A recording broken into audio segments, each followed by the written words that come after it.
Welcome back to Brandon Sports, everybody. Hope you have an amazing day. I'm here to give you guys my WrestleMania 42 Night 1 reaction and breakdown of tonight's show. Before we get into review, guys, please hit that thumbs up. Subscribe to the channel for more great content headed your way. Now, my overall thoughts about this show tonight was this was a Superstars Monday Night Raw. This show was not good tonight at all. There were two matches that saved this show, but before we get into those two matches, I'm going to give you guys the rundown for the matches tonight. 7 minutes and 10 seconds was the first match. The second match was 14 minutes and 10 seconds.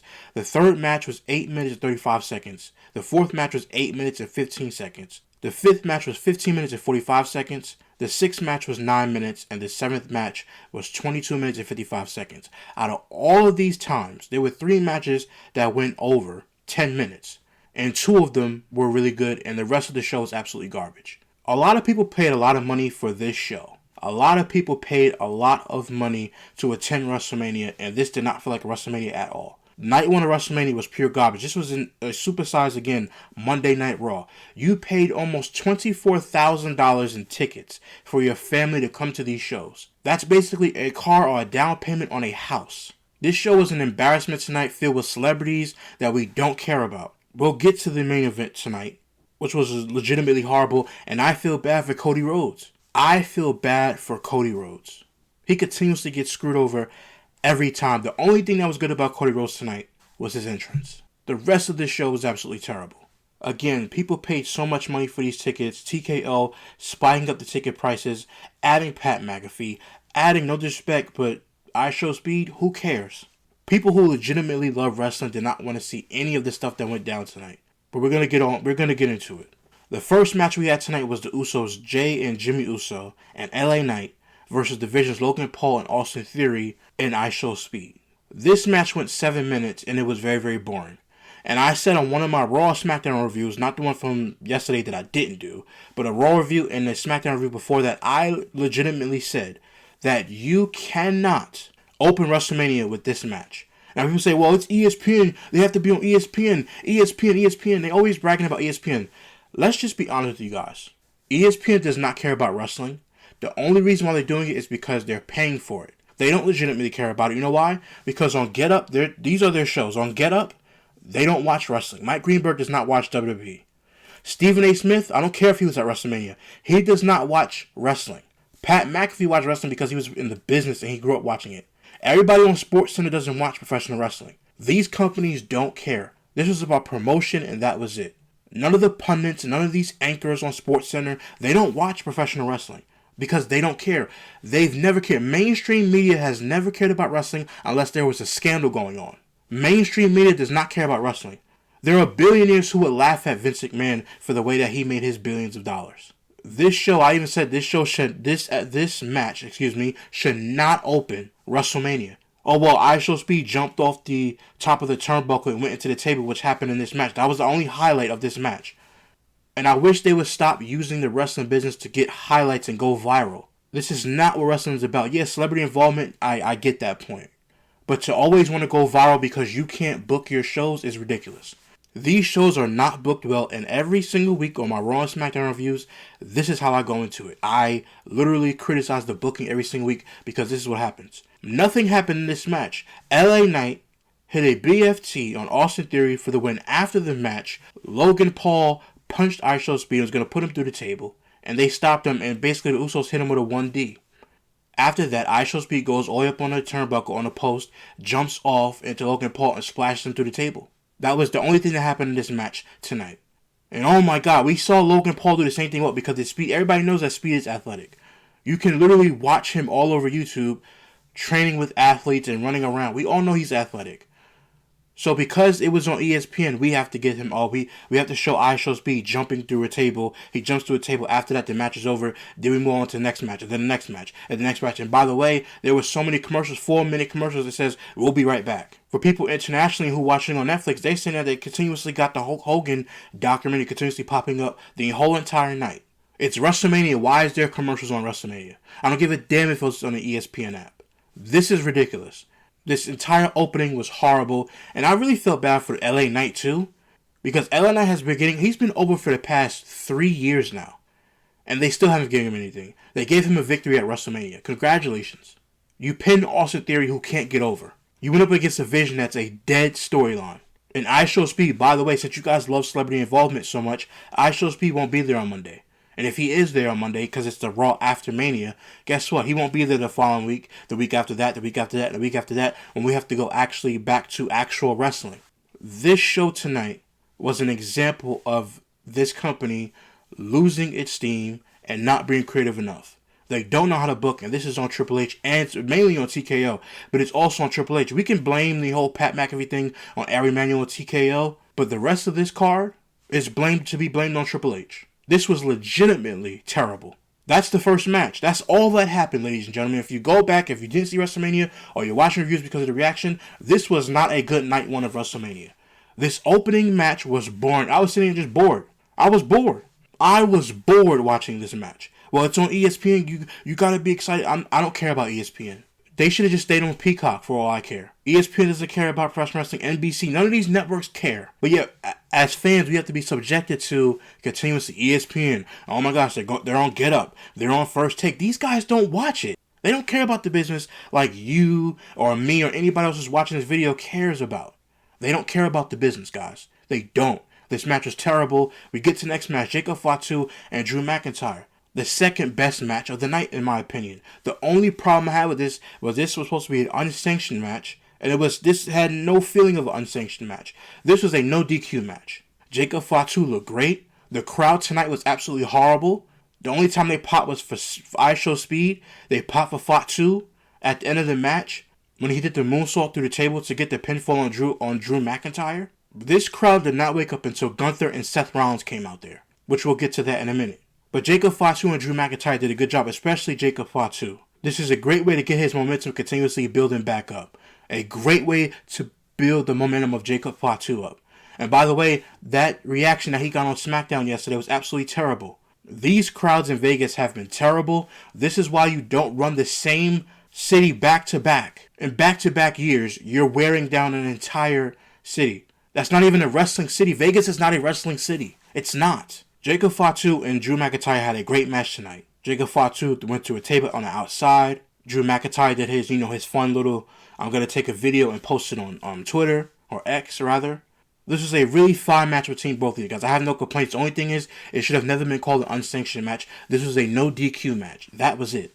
Other than that, no complaints about the match except for the match title. You could just put it as a Sin City Street Fight, but they're not going to name it the same thing because Drew McIntyre had the same match with Damian Priest at last year's WrestleMania. So they're not going to name it the same thing, so I get it. But this would have been no disqualification match. That's what this was. Other than that, again, Jacob Fatu, tremendous job. Drew McIntyre is a professional. These guys did a great job filling in, especially for this second match of the night. These were the first two matches that was on ESPN2. It wasn't even on ESPN, it was on ESPN2, for crying out loud. If you want to see IShowSpeed and jump off the top rope, you should have put it on ESPN as an ESPN2. But fine, whatever. Tomorrow night's first match will be on ESPN.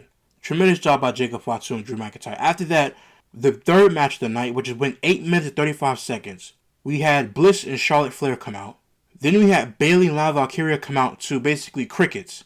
Except for the whoo, woo, woo, her entrance, Valkyria's entrance. By the way, who hasn't been booked good since she had that horrible match with Becky Lynch at SummerSlam. They don't even let Bayley come out to her entrance theme anymore because her entrance music is terrible.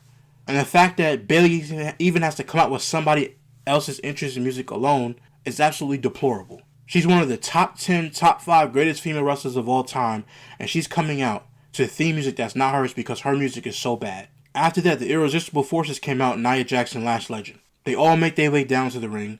Brie Bella and Nikki Bella come out. Nikki Bella can't go because she rolled her ankle, so out comes Paige. Yes, Paige comes back to WWE after 8 years. Did I care? No.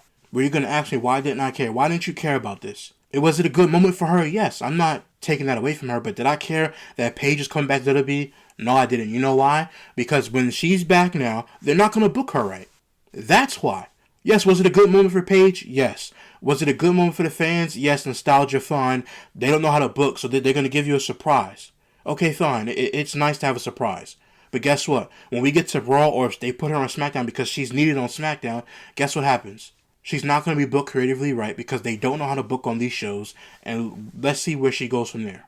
Now, this match was not a great match at all. And I knew it wasn't going to be a great match. Some of it they had good spots, some of it was sloppy spots because you can see they're trying to coordinate and try to, oh, okay, you want to hit the ropes and then I run. It's like, you can tell it's too choreographed sometimes. And I say that about women and men's wrestling. Oh, that you forgot what to do. Hey, duck. Or they just take too long. Or they just mess up too much. The winners of this match, by the way, was Brie Bella and Paige with Nikki Bella. The whole entire point of Brie and Nikki Bella comeback was to win the titles at WrestleMania for a feel-good moment. Now that Nikki Bella and Brie Bella are back, they should have never won this match. Paige should have never won this match. They should have never won. It should have been put on Bayley and Lyra Valkyria just to give them something. Why would you have Paige? I don't care if she's coming back. I don't care if it's Brie Bella. They should have waited. If Nikki Bella couldn't go, you replace her with Paige, but you don't have Paige lose. You could pin Lyra Valkyria, or you could pin somebody else. So you wound up, Paige pinned Bliss in this match, by the way. If she's going to pin Bliss, have Bliss be pinned by somebody else. Have her be pinned by Bayley, or you could have let Nia Jax and Lash Legend retain. There was no need for a title change if Nikki and Brie Bella were not going to win. I don't care if Paige is added in there. Why don't I care? Because the moment is for Brie Bella and Nikki Bella, not Brie Bella and Paige. This is horrible booking. Are you glad to see Paige back as a fan of hers when she couldn't wrestle? Now she's back, yes. But this outcome was the dumbest outcome that you could have done. Why? Because creatively it doesn't make sense. She hasn't been here in over 8 years. This is not the Hardy Boys in a tag team match at WrestleMania 33 coming back and they win the tag title. This is different. The reason why Nikki and Brie Bella were supposed to win this match is because they haven't had the tag team titles together, and they were a tag team their whole entire career. Even though they had solo careers, they were still always together. Even when they did that stupid storyline of splitting them up, they put them right back together because people didn't buy it. So this was a horrible outcome for this match. Nia Jax and Lash Legend should have retained. By the way, it should have been Lash Legend getting her moment. She's the new girl. She should have got the pin on Bliss and won this match, and the heels go over. There were too many title changes, which we'll get into that. There were too many title changes on tonight's show. This match, it should have been Nia Jax and Lash Legend retain the titles and the Bella Twins get their victory at SummerSlam instead of WrestleMania. Because now Brie Bella is a tag team champion. But by the way, I wouldn't be so sure if they don't take the belts off of them on Friday on SmackDown. Like they did last year. Because they had Becky Lynch turn heel. I'm glad Brie Bella got the title. If we take it off the actual booking, did she get a WrestleMania moment? Yes. But this was the wrong outcome. This was the wrong outcome for this match. You give Nikki and Brie Bella the titles together, not separately. You give them a 6 to 7 month run from WrestleMania to SummerSlam, and that's it. You know what you should have done? Brie Bella and Paige lose. Nikki Bella gets healed up. She beats Paige down for taking a moment. The Bella Twins are heels. They go into SummerSlam. They win the titles. They carry the tag team titles all the way to WrestleMania to get their moment. At WrestleMania, they drop them, and then they retire from the ring. You see how simple that is? The wrong outcome for this match. After that match, by the way, there's no backstage segment. It's just 4 minutes. 4 minutes of commercials saying we'll be right back. Oh, and by the way, John Cena did kick off this show, WrestleMania show, but it was such a dull moment that I didn't really care to go over it. He opened the show. It was boring. He said, oh, I'm a fan, blah, blah, blah, and then that was it. And then they had the Usos come out. Nothing happened with John Cena coming out. Nothing. We had AJ Lee next up versus Becky Lynch. This match ends with an exposed turnbuckle. AJ Lee hits her head. Becky Lynch hits the manhandle slam for the win because the referee basically got distracted because AJ Lee bumped into the referee in the corner because Becky Lynch grabbed her and put her in the corner. So AJ Lee bumps her. The referee rolls out of the way. Becky Lynch takes AJ Lee's head and hits her off the turnbuckle, exposed turnbuckle, hits the manhandle slam, 1, 2, 3. Becky Lynch wins. Everybody knows that this was the right outcome for this match. Why? Because the feud is finally over. And rightfully so. They've been feuding since September. Because this company doesn't know how to book anything. They have been feuding since September. They've been feuding since September of 2025. It is now April of 2026. WrestlePalooza. After that, the Elimination Chamber. After Elimination Chamber, WrestleMania. Enough of this. I'm glad this is over. Becky Lynch is a 3-time IC champion. She needs to have her hold the belt until SummerSlam. Don't have her lose. Hold the belt until SummerSlam. She said this is her last run anyway. You might as well give her this belt again, have her lose it, and then go win the Women's United States Championship. So she can win all the titles. And after that, she can go into the sunset by next year's WrestleMania or whenever she's done. I don't know when she's done, but this was the right outcome for Becky Lynch. Did I care about the match? No, because I've saw it too much already. We've seen this before. Did I like the fact that AJ Lee Got to be back at WrestleMania? Yes, obviously. Support AJ Lee. I like AJ Lee a lot. Did I like the match? It was okay. It was decent. It was a Monday Night Raw match. Elimination Chamber match. Was it great? No. Not at all. After that, we have now, it's another match again. After that, Gunther makes his way down to the ring. No backstage segments. What happened to the backstage atmosphere of WrestleMania? Showing too many celebrities. Oh, George Kittle was chugging beer. Who cares? This show tonight was not good, you guys. I'm telling you the truth. I always tell you guys the truth. I'm not sugarcoating anything. I'm telling you guys the truth. This show was not good at all. It was horrible. Except for two matches. The one match was Jacob Fatu and Drew McIntyre, and the second match was Seth Rollins and Gunther tonight. Because they woke the crowd up and actually gave a damn and went out there and actually wrestled. And they wrestled a really good damn match. We get to the end of the match. Seth Rollins escapes a powerbomb, hits a pedigree on the table. Seth then clears off the other announce desk. And Seth hits a stomp on the announce desk. After that, Seth Rollins starts to walk towards the ramp. Not really towards the ramp, but basically where the timekeeper's area is, but he's walking towards over there. So Braun Breaker comes out and spears Seth Rollins. He throws Seth Rollins back into the ring. After that, Gunther comes back into the ring after a while and chokes Seth Rollins out. Gunther makes Seth Rollins tap. This was the right outcome. Why was it the right outcome? Because Braun Breaker came out. By the way, Seth Rollins had a great entrance. Gunther's entrance was normal as usual. Seth Rollins had some kind of things on his eye. It was a great entrance for Seth Rollins. He always does it up for WrestleMania. Always has great entrances. But other than that, this was a great, phenomenal match between both of these guys.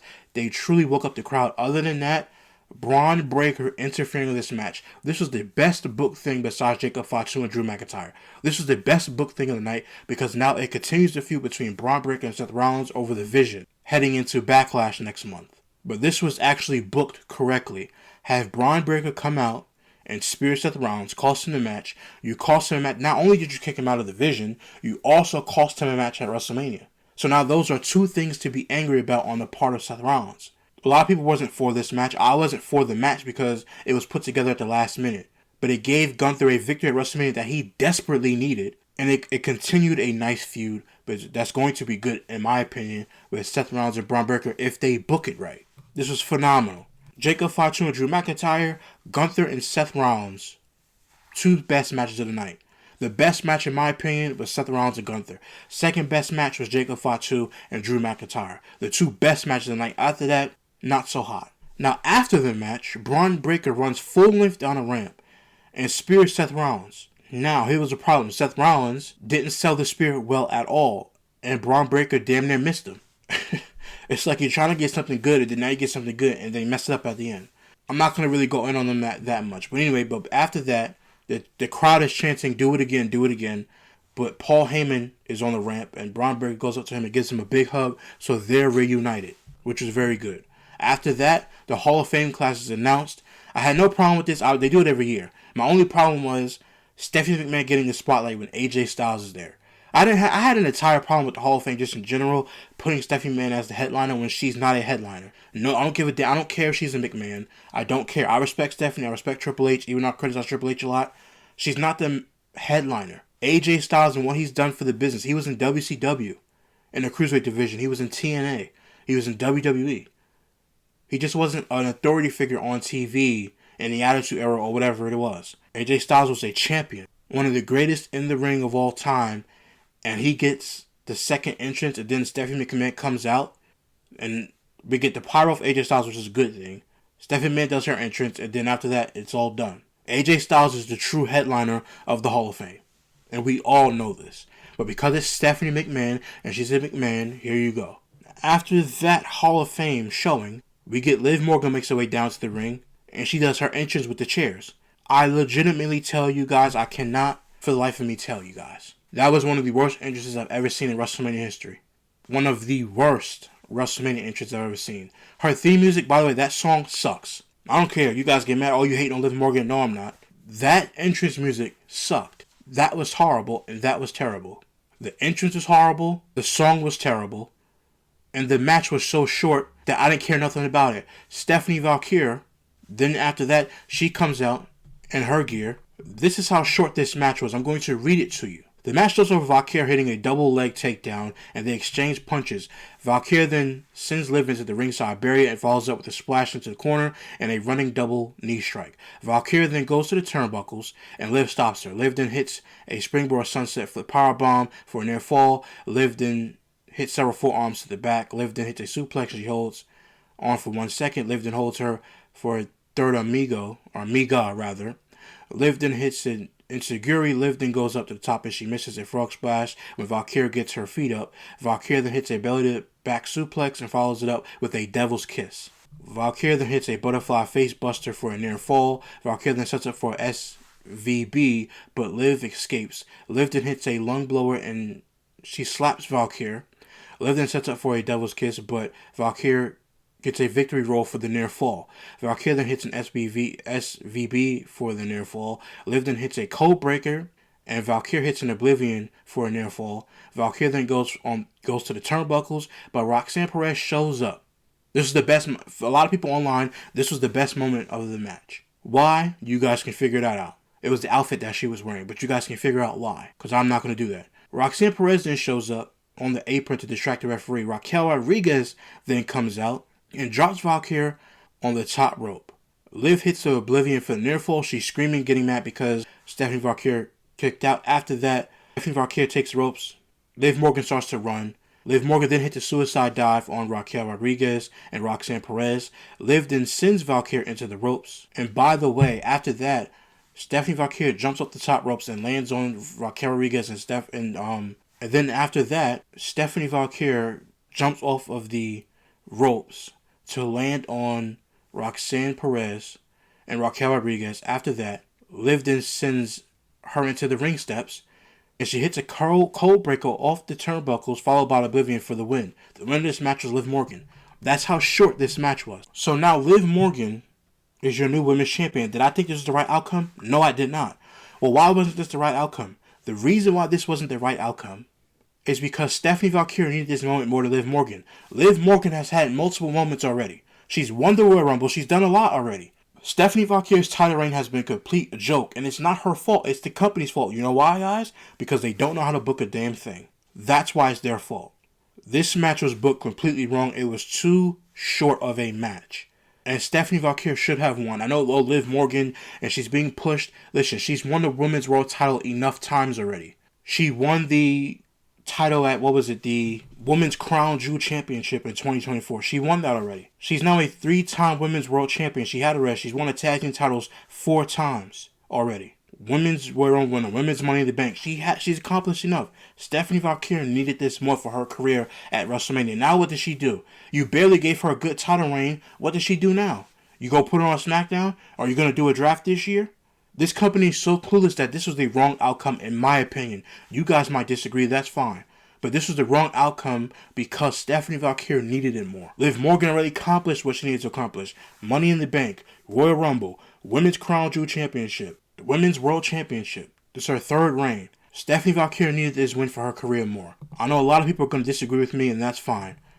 After the match, basically, Dominic Mysterio again, and this is what really frustrates me with the women's division. Why does Dominic Mysterio continuously keep getting shine during these moments? Now that, even though I think this is the wrong outcome, congratulations Liv Morgan for winning the Women's World title at WrestleMania. Fine, I have no problem with that.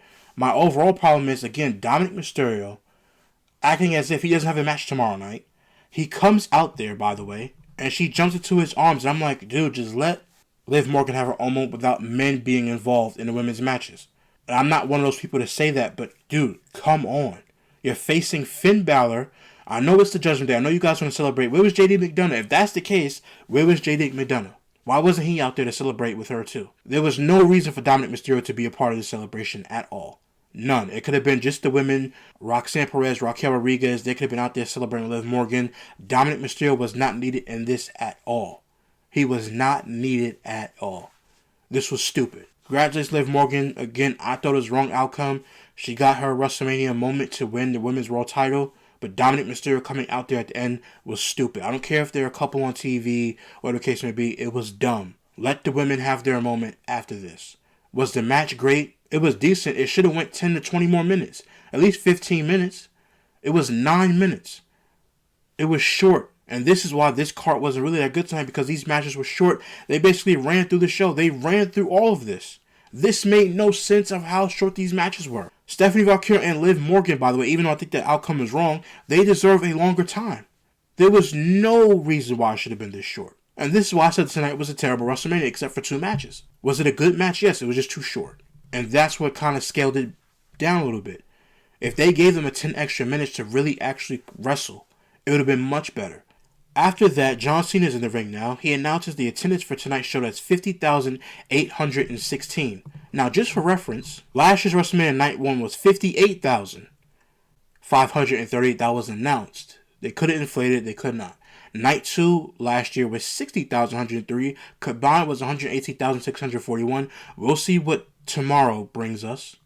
But yes, last year was 58,538. And then this year's WrestleMania for Night 1 was 50,816. So after John Cena's announcement tonight, Bianca Belair makes her return to the company. Was it shocking? For shock value, yes. But Bianca comes out. She says you can't spell WrestleMania without the EST. Bianca then thanks everyone for the support. Bianca then says she misses everyone. Bianca then says you can't have WrestleMania without a few surprises. Bianca then tells John they have to add one more number to the WrestleMania total. Bianca then reveals that she is pregnant. She zips down her dress or whatever it was, and you can see her stomach, and then John Cena gives her a hug and says congratulations, thank you for sharing a moment with the family fun. It was a nice moment. Now, here's my opinion about Bianca Belair. We won't see her until Royal Rumble 2028. And the reason for that is I don't think her finger is healed yet from WrestleMania 41. And having a baby, that takes time. You have a baby, you have to go through all the things that women go through. You have to get back in shape, wrestling shape, get back in the ring, bump around, stuff like that. I don't think she's going to be back until Royal Rumble 2028. The last time we've seen Bianca Belair, this is the timeline of Bianca Belair since last year. At WrestleMania 41, at night 2 of WrestleMania, Belair faced Io Sky for the Women's World title in a triple threat match, also involving Rhea Ripley, which she lost after being pinned by Sky, thus ending her undefeated WrestleMania streak. Dave Meltzer of the Wrestling Observer rated the match 5 stars, making the first women's match in WWE history to achieve the rating. Great job by them. It was a really great match. On the April 25th episode of SmackDown, Belair revealed after the match at WrestleMania 41 that she suffered broken fingers on her left hand and she'll be taking time off to heal. Right now it's April 18th, which basically makes it almost a full year that she's been out of the ring. The next time we saw her after that, she returned from injury at Evolution, even though she didn't heal yet, but she returned to the company as a guest referee in a match between Jade Cargill and Naomi. So we haven't seen her since Evolution. And by the way, when I look up when was Evolution, if you look up the date, it was July 13th, 2025. So we haven't seen her since July 13th of 2025. So we April, all up until July, and then now July, back to April again. So just in my opinion, like I said, I don't know anything, but I'm giving you guys my honest opinion about Bianca Belair, one of the greatest of all time, top 10 of all time. I don't think she's going to be back until WrestleMania 44. That'll be her first WrestleMania back, is WrestleMania 44. If I'm the company, that's what I look at. That's the target date. For her first WrestleMania match, I would have her win the Royal Rumble in 2028, January 2028, have her win that Royal Rumble, and have her a main event night 1 of WrestleMania as her first WrestleMania back. That's what I would do for Bianca Belair. That should be her booking on her way back. Do I think she's going to come back in 2027? No. Her hand still has to heal. She has to go through an entire pregnancy. So I think Royal Rumble 2028 would be best suited for her to come back. WrestleMania 44, her first WrestleMania back. I don't think that's going to be a problem. Again, does it suck that she's going to be out for another whole, another year and maybe even more longer? Yes. Do I think she should come back if she can at SummerSlam 2027? No. Royal Rumble 2028, if she heals from the finger, everything goes well with her, she's starting a family, Royal Rumble 2028 looks like the best time for her to come back. After that, we get Pat McAfee makes his way down to the ring. The crowd's booing him. The crowd's been loud up until this point. They're booing him out of the building, which he rightfully deserved. He comes out, which he didn't even deserve an entrance. I don't know why he got one, but it is what it is. Randy Orton then comes out, had like a snake on the TV. It was fine on the big screens. It was fine. So he comes out. Then after that, Cody Rhodes makes his entrance. He has a great entrance. It's basically showing all of when he first came to the business against Randy Orton, his debut match, when he had the mask on, when he turned heel, and he was dashing Cody Rhodes, when he was Stardust after Stardust, and he showed the outfit that he had on when he came back at WrestleMania 38 against Seth Rollins. And then it was now the Cody Rhodes that you see now. He came up. He came through the floor. He rose up. It was great. This was a great entrance to Cody Rhodes. One of the best WrestleMania entrances, basically showcasing his entire career. This was great so far. It was absolutely great. He does his pyro, he gets the pyro, does his stuff, goes to go see his daughter and his wife. This is a great moment for Cody Rhodes. This is a great entrance and a great move for Cody Rhodes. And I think what happened was when Cody Rhodes' music was getting ready to first come on, the crowd was booing. But when they saw this entrance, they were cheering. Then he came out, a little bit more boos. After that, he grabbed his daughter, crowd started cheering a little bit. After that, he gets to the ring, him and Randy Orton. Alicia Taylor gets on the microphone. She introduced Randy Orton. Pat McAfee takes the microphone from Alicia Taylor. I'm like, what the hell are we doing? Why are we letting him do this? Is he that important that we're letting him do this? After that happens, Alicia Taylor introduces Cody Rhodes. Cody Rhodes is introduced. After that, Charles Robinson holds the title up. Pat McAfee gets the microphone again. Ladies and gentlemen, this is where I'm like, what the... I'm literally looking at the television. What the hell are we doing? So after that, they attack Randy Orton. So after that, the match starts off with Pat McAfee attacking Cody Rhodes with the microphone, hitting him upside his head. He then beats him down and Randy Orton attacks him as well. Cody then wastes no time. He hits a crossroads on Pat McAfee after sending Randy Orton into the steel post. He hits a crossroads on Pat McAfee. He then clears up the announce desk. He puts Pat McAfee on the announce desk. Jelly Roll is out there. Jelly Roll gets on top of another table. He jumps off and put his arm, basically an arm drop, from one table to another, breaks the table. Then this is where it just got too cartoonish for me. They bring out a stretcher for Pat McAfee. I'm like, and people online are like, man, start the damn match already. People are mad at this, and I'm mad as well. Start the damn match. So after that, after Jelly Roll hits the arm drop through the table, or elbow drop rather, a stretcher is then brought out to take Pat McAfee away. Randy Orton gets in the ring and both men finally lock up. And when Pat McAfee was being stretchered out, he put the thumbs up and people start booing. Then he flicks off the middle finger. After that, Randy Orton and Cody Rhodes start wrestling and they start the match after that. And I knew something was going to happen during this match, which we'll get to. The wrestling is a good match so far. It was a slow pace in the first bit of it. The beginning of this match was a very, very slow pace and the crowd was getting restless. They were. The crowd was getting restless. Randy Orton starts bleeding. After that, Cody Rhodes starts bleeding, which I don't get why there was no blood in Jacob Fatu's match with Drew McIntyre. I don't know why this match didn't need blood at all. It did not. Anybody telling you that it did, they're being a kiss ass for the company. This match did not need blood at all. The unsanctioned match that they had tonight needed blood. This match did not need blood at all. We get to basically the ending of this match. Cody then hits a thumb to the eye of Randy Orton. Randy Orton can't see. They're both bleeding at this time. Randy hits an RKO on Charles Robinson, the referee. Cody then checks on the referee, and Randy Orton waits for Cody to turn around. This is why I tell you the whole choreograph thing comes into play when it comes to women when they wrestle. Now it comes for the men too. So he's looking at the referee. This is just a whole discombobulated mess. The match started off slow. This was discombobulated because Cody Rhodes moves over. Then he turns around. Randy Orton gets to get ready to low blow him. He grabs his leg. He grabs Randy Orton's leg because he tried to low blow him. Then he low blows him. Cody then blocks it and kicks Randy Orton. Cody then goes for the double jump cutter, but Randy Orton hits an RKO and the referee is still out. Out comes Pat McAfee with a neck brace on. He's running. He points. He puts his ones in the sky. I don't know if he was just doing that to bring attention to himself or was that to acknowledge Tribal Chief. I don't know, because he does that on his actual show a lot. So he's running down to the ring and he points to his head like this to say basically, we outsmarted you guys. I went on the stretcher for no reason. So instead of him, which I didn't get that either. I'm just going to go back for a second. Why did you have him on a stretcher when he's actually wrestled? He's not a wrestler, but he wrestled before and knows how to take bumps. He was in the ring with Gunther. Then you put him on the stretcher, which you basically gave it away that he was going to come back out in the first place. So he comes back out. He's running down to the ring. He pins 1, 2, and then Cody Rhodes kicks out. I'm like, okay, I see where this is going. After that, and by the way, Pat McAfee's wearing a referee shirt too. After Cody kicked out, Pat then said something to Randy Orton, and Randy Orton hit Pat McAfee with an RKO. Cody then hits a crossroads for the win, and I'm sitting here like, what the hell are we doing? This didn't make any sense in the world. And now my blood is just boiling, and I'm like, I'm just going to come down here and rip this apart. I'm going to come on my review for WrestleMania and rip this show a new one. The winner of this match was Cody Rhodes, and the crowd was actually on his side when he won the match. There was a lot of cheers and people celebrating.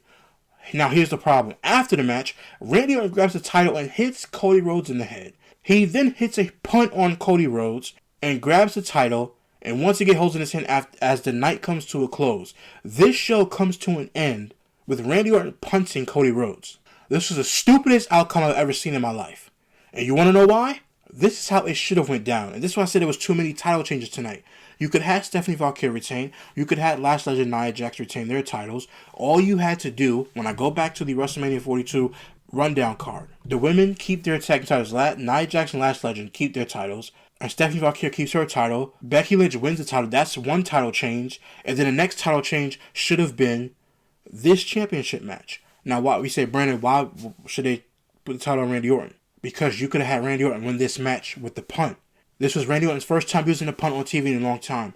You could have had Randy Orton punt Cody Rhodes' head off. He hits the crossroads. He kicks out. The referee's trying to come to. Randy Orton hits a low blow on Cody Rhodes. Cody Rhodes goes down. Punt kick to the head. Charles Robinson doesn't see it. After that, 1, 2, 3. Randy Orton wins the match. And he holds the world title. And he puts his foot on Cody Rhodes' chest. And the night goes off the air with a better outcome. This outcome was the dumbest outcome that they could have done. And why was it so dumb? Because Cody Rhodes didn't need to win. Oh, is he going to lose in back-to-back WrestleManias? Let me ask you guys a question. If tomorrow night Roman Reigns loses CM Punk, let's just say Roman Reigns loses. That means that Roman Reigns lost back-to-back WrestleManias. If he can lose back-to-back WrestleManias, maybe if, we'll get there. We'll see tomorrow. There's a lot of people think he's going to win. But if that does happen, are we going to say, oh man, Roman Reigns lost 2 back-to-back WrestleManias? Cody Rhodes is solid. Randy Orton needed this more for the feud to continue after WrestleMania. This made no sense for Randy Orton to lose this match. Randy Orton wins this match, and then that's when you increase the feud and you get rid of the Jelly Rolls. You get rid of the Pat McAfees. That's when the feud goes up another notch. That's when the feud gets even better off their history. And because you won this match by punting me in the head, now we can take off for the feud. We get rid of Pat McAfee. Even though now, since Randy Orton won this match, Pat McAfee is forced to leave professional wrestling permanently. You have Randy Orton win this match with a punt and you pin Cody Rhodes. After that, you have, at the end of this match, you have Randy Orton still RKO Pat McAfee and get rid of him, and he's mad. Then he goes on his show on Monday and says, I'm done with WWE because Randy Orton betrayed me, blah, blah, blah, blah, and you can just write him off TV that way. I just don't understand this outcome for Cody Rhodes. Cody Rhodes is going to win probably main event next year, WrestleMania, and win that one. There was no need to have Cody Rhodes win this match. This should have been Randy Orton's 15 and have him go into the summer. You could have had Randy Orton. This is what they should have done. Have Randy Orton win this match. His next feud, Cody Rhodes takes a break from TV. Cody Rhodes goes away again, like he did last year when he lost to John Cena. He didn't come back until Money in the Bank in June. You have Cody Rhodes go away for a little while. Guess who's there for Randy Orton? Jacob Fatu. You do a feud with Jacob Fatu and Randy Orton. You then can do a feud with Aleister Black, even though he's a heel. You can have him do that. Then you have Damian Priest, who, by the way, if I'm Damian Priest, I'm mad I'm not on this show tonight. But that's a whole other conversation for another time. Then Damian Priest is a babyface. You could have Damian Priest versus Randy Orton. Give him that program heading into June or July. Heading into the summertime, give him a couple of programs of guys, and then have Cody Rhodes come back and face Randy Orton at SummerSlam. And have him lose again. Because it's Randy Orton getting the advantage on Cody Rhodes every single time. Because when Cody Rhodes is chasing after the title, it makes better sense. Especially with Randy Orton because there's so much history. Pat McAfee being involved has ruined so much of this that people are forgetting the history of Randy Orton and Cody Rhodes. There's so much story to tell now that Pat McAfee's out of the situation. This made absolutely no sense for Randy Orton to lose this match and for Cody Rhodes to win. Randy Orton should have won and ended the match and everybody's booing and everybody's mad or people cheering, but some people who are Cody Rhodes fans are going to boo. That's fine. And you build Randy Orton all the way up until SummerSlam and have him drop the title to somebody else or have him face Cody Rhodes again and beat him and then drop the title at Survivor Series or something like that. This was the wrong booking outcome. This is probably Randy Orton's last main event in his career for WrestleMania. This is his last main event, I presume. And you have him just lose, then punt Cody Rhodes in the head, and then the match and then the show goes off the air, and that's it. What are we doing? What are we doing with this? This made no sense to me. And not only if I'm Damian Priest, if I'm Tiffany Stratton, If I'm Io Sky, if I'm Asuka, Kairi Sane, I'm not on WrestleMania. This WrestleMania Night 1 was not a good one. This was absolutely not good at all, and I feel bad for all the talent involved because it's not their fault. I always tell you guys, if you're familiar with my work on here, and make sure you hit that subscribe button. If you're familiar with what I say on here, I criticize the booking committee in the backstage area and not necessarily the talent, unless the matches are boring. But this right here, this WrestleMania Night 1 was not good at all.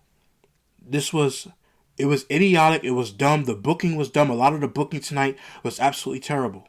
Now, Night 2 looks better on paper, but it's only 6 matches tomorrow night instead of the 7. Out of all 7 matches tonight, 2 were great. The rest of them were okay and not enough time, and that main event had so many distractions that it just wasn't needed. I just don't understand what this company's doing.